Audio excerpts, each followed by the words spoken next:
Welcome back to Inspiration for an Elegant Week. Speaking. Almost everything involves speaking. And what we say is one of our most powerful tools. What we say and how we say it shapes our character and shapes our world. And yet I hear from people that more often than not, they just don't feel heard. People simply don't hear them and don't understand what they're trying to say. Our inability to be heard is one of the biggest reasons for feeling overwhelmed, resentful, and even victimized.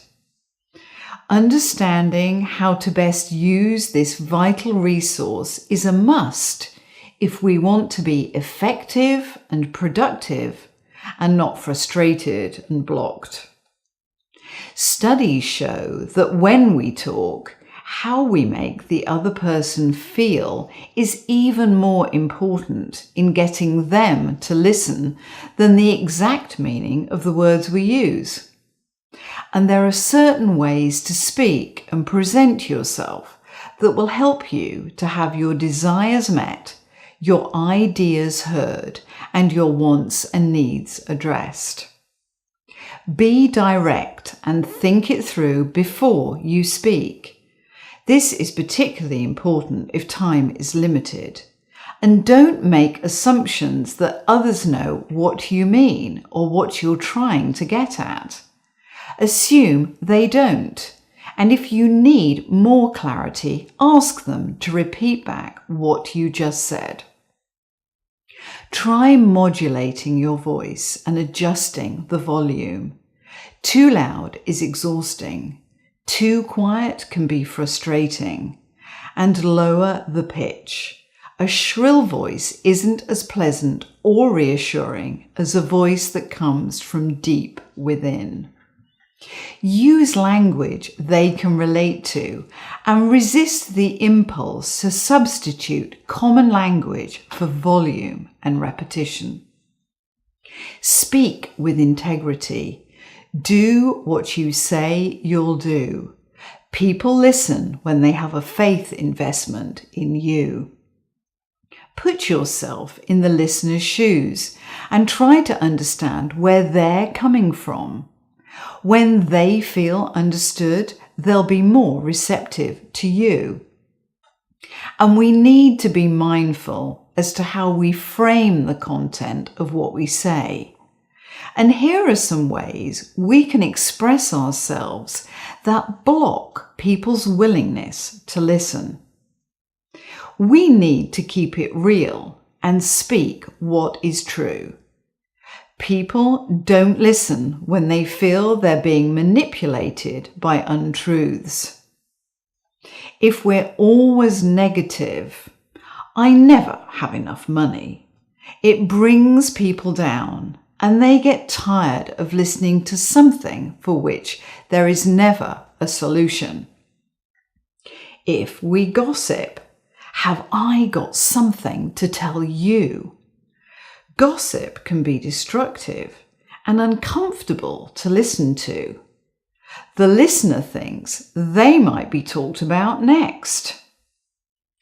When we're dictatorial, I know more about this than you. People stop listening if they can't contribute.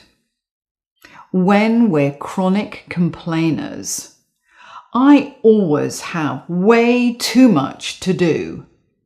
They know that whatever they say won't help because we don't want a solution, we want to be listened to. But ironically, the opposite will happen. People will stop listening. When we exaggerate, it was the most terrible, most awesome thing ever. Overstatement makes people immune to what we have to say. When we make constant excuses.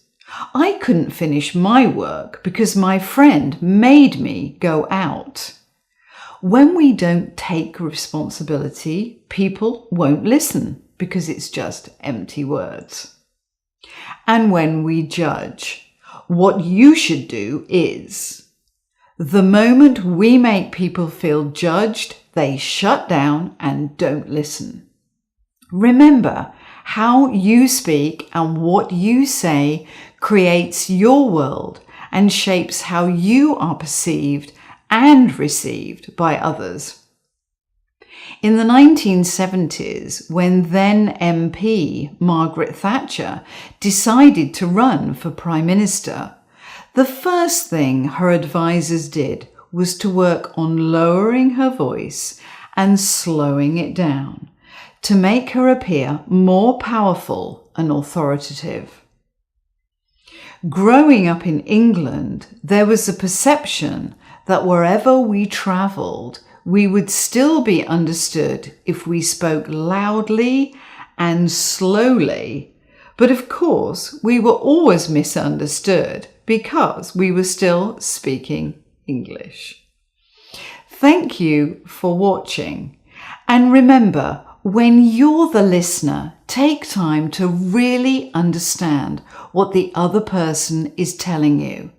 And if you don't understand, be kind and ask for clarity. Have an elegant and productive week.